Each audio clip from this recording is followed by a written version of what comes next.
नाशिकच्या द्वारकावरील कराड बंधू चिवडा दुकानावर टोळक्यांचा हल्ला, काउंटरची काच फोडून नुकसान। तोंडावर मास्क लावून आलेल्या 3 युवकांनी हातात धारदार कोयता घेऊन कराड बंधू चिवडा या दुकानासह शेजारच्या पेढ्याच्या दुकानाच्या काउंटरवर वार करून काच फोडून नुकसान केल्याची घटना नाशिकच्या द्वारका येथे घडली। याबाबत पोलिसांनी दिलेली माहिती अशी की फिर्यादी विक्रांत शांताराम कराड, राहणार शिवप्रसाद बंगला, काठे गल्ली, द्वारका यांचे द्वारका येथे खरबंदा पार्क जवळ कराड बंधू चिवडा व भेळभत्ता विक्रीचे दुकान आहे।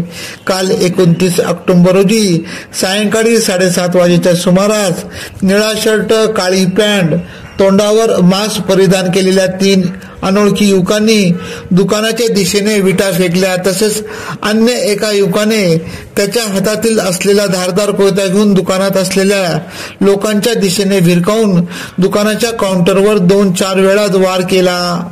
तसेच या युवकांनी जाणीवपूर्वक दुकानाच्या दिशेने विटा फेकून व कोयत्याने वार करून फिर्यादीच्या शेजारी असलेल्या उत्तम पेढा सेंटर या दुकानाच्या काउंटरवर कोयता मारून त्यांची काच फोडून नुकसान केले। हे 3ही हल्लेखोर 18 ते 22 वयोगटातील असून हे सर्वजण हल्ल्यानंतर तिथून पळून गेले। या प्रकरणी मुंबई नाका पोलीस ठाण्यात 3 अनोळखी युवकांविरुद्ध गुन्हा दाखल करण्यात आला असून पुढील तपास सहाय्यक पोलीस निरीक्षक वाघ करीत आहेत। AKP न्यूज साठी ब्युरो चीफ अनवर खान पठाण, नाशिक।